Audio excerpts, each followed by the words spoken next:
आमिर साहब, अब जरा अदालती कार्रवाई की तरफ जी, मैं सबसे बड़ा सवाल तो इस वक्त ये है कि ये नून लीग की हुकूमत की तरफ से ये तवात्तर के साथ इशारे आ रहे हैं कि वो मखसूस शिस्तों वाला जो फैसला है उसकी अमल दरामद नहीं होने देंगे। अब मैं समझना चाहता हूँ उसका तरीकाकार क्या होगा, कैसे रोकेंगे? जी पंजो साहब। देखिए, बहुत शुक्रिया सबसे पहले आपने मुझे मौका दिया, बुलाया जी। गुजारिश ये है कि रोकेंगे कैसे। सबसे पहले देखना है कि आईन पाकिस्तान क्या कहता है और सुप्रीम कोर्ट का ऑर्डर क्या कहता है। आईन पाकिस्तान के मुताबिक बड़ा वाज़ह क्लियर है, कैटेगोरिकली है। जो 51 आर्टिकल है वो कहता है कि जो जिस जमात ने जितनी सीटें जीती होंगी उस तनासब से उसको मखसूस नशिस्तें मिलेंगी। लेकिन यहाँ पर मामला क्या हुआ, जैसा आपने देखा बैकग्राउंड के अंदर कि PMLN पीपल्स पार्टी और दीगर को वो सीटें बांट दी, जो कि वोट जो है PTI को मिला। और गलती किसकी थी? इलेक्शन कमीशन की थी कि उसने आइन की इंटरप्रिटेशन जो है वो जो सुप्रीम कोर्ट का फैसला था उसकी गलत तशरीह करते हुए बल्ले वाले फैसले को उसने कहा कि ये सीटें जो हैं इनका हक नहीं बनता, सॉरी वो ये PTI के नहीं है, ये आज़ाद उम्मीदवार है। तो उन्होंने आज़ाद उम्मीदवार किया। मैं भी समझना चाहता हूँ कि जो अमल दरामद रोकेंगे ये इलेक्शन कमीशन के जरिए ये होगा या ये पार्लियामान के अंदर, कौमी असम्बली के अंदर जहाँ पे इनकी ओथ लेना है, हल्फ रोक के करेंगे? कैसे करेंगे? नहीं, रोकने का जो इन्होंने सदेबाब किया वो ये इस सूरत हाल के अंदर, जैसे पहले सुप्रीम कोर्ट ने हुक्म दिया था फैसला देने का, फैसला दिया कि आप 90 दिन के अंदर इलेक्शन करवाना बनता है, इलेक्शन करवाएं, उस वक्त भी नहीं अमल किया गया था। अब भी इनकी यही प्लानिंग है। अगर फैसल वाडा की आप देखें तो कल की बात भी वो ये कह रहे हैं जी कि किसी सूरत अमल नहीं होगा। तो ये रिव्यू के अंदर गए हुए हैं और रिव्यू का कहते हैं कि रिव्यू जब तक डिसाइड नहीं होगा तब तक जो है हम इम्प्लीमेंट नहीं करेंगे। हालांकि जब तक सुप्रीम कोर्ट की तरफ से स्टे ना हो उस फैसले के ऊपर अमल दरामद से रोका नहीं जा सकता। ये किसी सूरत भी ऐसा मुमकिन नहीं है कि उसको रोक कर ये कहा जाए कि जनाब जब तक रिव्यू न डिसाइड हो, क्योंकि अभी तक तो कोई ऐसा ऑर्डर नहीं आया।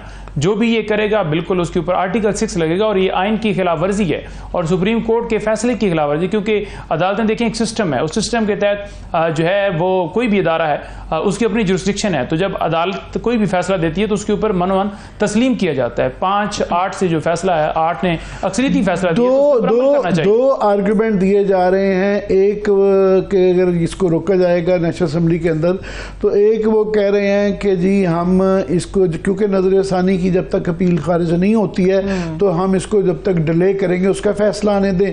दूसरा कहा जा रहा है जी क्योंकि ये हल्फ ले चुके हुए हैं जो PTI के हजरात, तो ये सुन्नी तहरीक का हल्फ ले चुके हुए हैं, तो अब दोबारा ये हल्फ नहीं लिया जा सकता। नहीं, देखिए ऐसी कोई बात नहीं। दोनों आर्गुमेंट पे सुप्रीम कोर्ट ने अगर देखा जाए 187 के अंदर पूरा कंप्लीट जस्टिस का वहां पर जिक्र है, तो कंप्लीट जस्टिस देते हुए उन्होंने बड़ा क्लियर जो है इसके ऊपर फैसला दिया है। तो उसके मुताबिक जो सीटें हैं वो हमारा हक थी और उन्होंने कहा कि बिल्कुल इनका हक है और दोबारा बिल्कुल जो है वो ज्वाइनिंग भी और सारा उसके अंदर बिल्कुल क्लियर है। और उसके ऊपर अगर वो कहें कि बिल्कुल उसके ऊपर इम्प्लीमेंट नहीं किया जा सकता, तो दोबारा हलफ नहीं लिया जा सकता, तो वो बिल्कुल गैर आइनी काम होगा। ऐसा किसी जगह पर ना एक्ट के अंदर मौजूद है ना आइन के अंदर मौजूद है, कहीं पर ऐसा मौजूद नहीं है। ठीक है, नजर सानी वाला के जी वो जब तक वो फैसला नहीं आता तो जब तक नहीं नजर देखें, कोई भी अगर फैसला आता है ना तो उसके खिलाफ कोई भी अपील जाती है, रिवीजन जाती है, रिव्यू जाता है, कोई भी होता है, तो उसके अंदर आपने देखना है कि क्या उस दरखास्त के अंदर आपको स्टे मिला है, क्या हुक्म इम्तना जारी हुआ है, क्या आप उस फैसले के ऊपर अमल ना करने के हवाले से कोई ऑर्डर का उसके ऊपर कोई ऐसा हुक्म आया है। तो कोई ऐसा ये तो वही मंतकी है जो हमेशा फैसला जब आता है तो अमल दरामद होती है कि एंटर स्टे आए। ये तो हमें अब जो वो कहते हैं अमल दरामद नहीं करते, फर्ज करें छोड़ दें मंतक को, छोड़ दें इस कोई उसके जी कानूनी रेशनैलिटी क्या लेके आते हैं, पर स्पीकर अगर कर देता है तो स्पीकर वर्सेस सुप्रीम कोर्ट वो एक बड़ा दो इदारों की जंग सी बन जाती है और फिर वो मुश्किल हो जाता है। क्या उनको स्पीकर को बुलाया जा सकता है या बुलाएंगे? बिल्कुल बुलाया जा सकता है और स्पीकर कर नहीं सकता। आपने देखा होगा कि जैसे डिप्टी स्पीकर कासिम सूरी ने रूलिंग दी तो उसके ऊपर अदालत ने फैसला दिया और फिर फैसला मानना पड़ा। इसी सूरत हाल के अंदर अगर आप मखसूस नशिस्तों की बात करें तो फिर जो है वो अगर आप उसके ऊपर इम्प्लीमेंट नहीं करेंगे तो डेफिनेटली सुप्रीम कोर्ट में हम जाएंगे और हमारी लीगल कमेटी के हवाले से भी जो हमारी मुशावरत हुई उसके अंदर हमने ये सारी चीज़ें ज़ेरे गौर हमारे वो बहस मुबैसा हुआ, जिसमें ये जो आज MNAs को थ्रेट किया जा रहा है, जो MNAs को उठाया जा रहा है, जो उनके भाइयों को उठाया जा रहा है, ये सारी चीज़ें भी देखी गई और जो ये सारा किया जा रहा है वो सारी उस दरख्वास्त का हिस्सा बनेगा और वो दरख्वास्त लेकर हम सुप्रीम कोर्ट जाएंगे और वहाँ पर यही इस्तदा करेंगे कि उस फैसले को इम्प्लीमेंट करवाया जाए। लेकिन पंजोता साहब, अभी जो हमें गवर्नमेंट गवर्नमेंट का नजर आ रहा है या जो अलायंस की सूरत हाल नजर आ रही है, वो तो आप लोगों के साथ एक ही वक्त में दो महाजों पर टकरा रहे हैं ना। आप लोग तो मखसूस नशिस्तों के हवाले से अभी मामला को आगे लेकर बढ़ रहे हैं। एक तरफ से गवर्नमेंट ये प्लान कर रही है कि मखसूस नशिस्तों पर जैसे वो नजर सानी में चले गए हैं, दूसरा आज भी कैबिनेट का एक इजलास हुआ है और पीटीआई के ऊपर बैन के हवाले से मामला फिल वक्त उन्होंने मौखर कर दिया है, मगर वो तैयार बैठे कि हम ये करेंगे। पहले जब तक पीटीआई का मामला नहीं था, सुन्नी इत्तेहाद कौंसिल थी, तो तब तक आप लोगों के पास plan A B C D सब थे जो कि एग्जीक्यूट हो गए। अब वापस आप लोग पीटीआई के प्लेटफॉर्म पे आ गए हैं। इन केस अगर बैन की तरफ बढ़ती है गवर्नमेंट या कोई इस तरह का इकदाम उठाया जाता है तो क्या, ये मेरा सवाल शायद वक्त से पहले है, लेकिन क्या अब आप लोगों के पास कोई प्लान ए बी सी मौजूद होगा और मखसूस नशिस्तों का क्या मुस्तकबिल है फिर? देखें, जो पाबंदी की बात है ना, तो मुझे मैं आपके प्रोग्राम के तवज्जुह से खबर दे दूं कि देखें, आज भी उन्होंने काबीना की एक मीटिंग बुलाई थी जिसको मौखर किया गया कि दूसरी जमातों के साथ मुशावरा करेंगे। हालांकि इससे पहले वो कह चुके हैं कि हमारी मुशावरत मुकम्मल है, और पीपल्स पार्टी के जो जनरल सेक्रेटरी वो भी कह चुके हैं कि काबीना का हर फैसला हम उसके बिल्कुल पार्ट हैं और हमें पता होता है, बिल्कुल हम उसके साथ हैं। तो लिहाजा वो कोई पाबंदी की तरफ नहीं जा रहे, क्योंकि उन्हें पता है कि 9 मई वाला जो बयानिया बनाकर बैठे हुए ये भी उनका खत्म हो जाएगा। सेकंड बात यह है कि मखसूस नशिस्तों के ऊपर मैंने पूरी आपको पहले ओपिनियन दे दी, वो हमारा हक थी और हमें वो मिला। और जो एडहॉक जजेस हैं, एडहॉक जजेस जो हैं उनके हवाले से एक आज भी ये एक सेनेट की कामा कमेटी जो है उसका एक आज इजलास था जिसमें ये कहा गया कि 24 सीटें भी यानी कि 24 जजेस भी हो सकते हैं सुप्रीम कोर्ट के अंदर। ये कौन कह रहा था?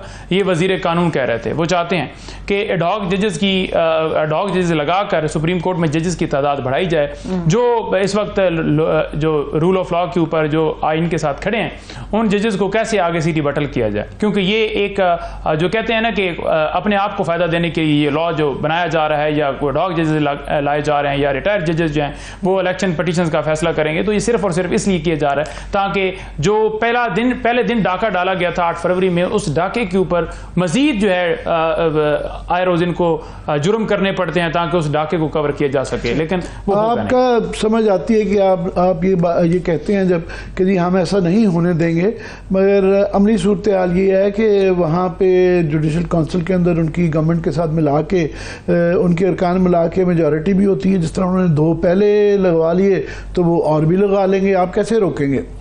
नहीं, देखें, 4 पहले उन्होंने नाम भिजवाए और 4 में से 3 लोगों ने इनकार कर दिया, 2 तो नहीं लगे। अब एक को इन्होंने बगैर उसकी मर्जी के अप्रूवल दे दी, वो भी आपके सामने है। तो बेसिकली इससे वाज़ेह नजर आ रहा है पूरी कौम को कि किस तरह ये फैसलों के ऊपर बेसिकली मैं ये कहूँगा कि जमहूरियत के साथ रोकेंगे कैसे? मेरा सवाल ये था चीज के ऊपर कि आप वो बिल्कुल अखलाकी जो आपका आर्गूमेंट होगा, मगर अमली तौर पर आप कैसे रोक पाएंगे?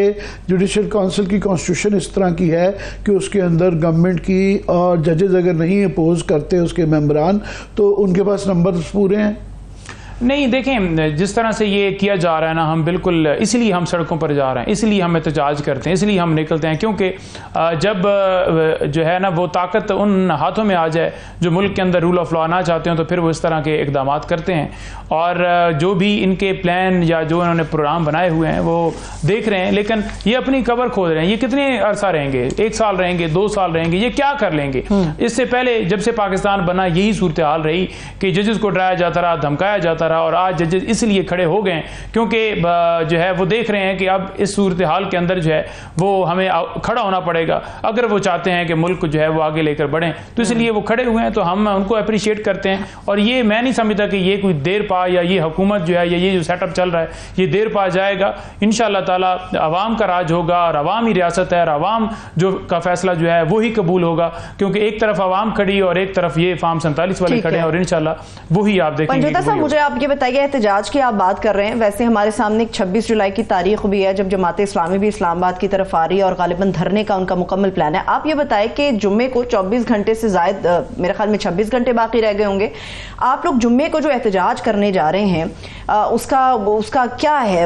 आप लोगों के नजदीक दायरा कार क्या होगा? पहिया जाम करेंगे, हड़ताल करेंगे, धरना देंगे, इस्लामाबाद की तरफ आएंगे? ये मुल्की एहतजाज होने जा रहा है ना, आप लोगों का क्या है इसमें, और क्या बयानिया जो आप लोग लेकर आएंगे? क्या खान साहब की रिहाई होगी, पीटीआई के केसेस होंगे, या आवाम का बयानिया लेकर आप लोग एहतजाज में आएंगे?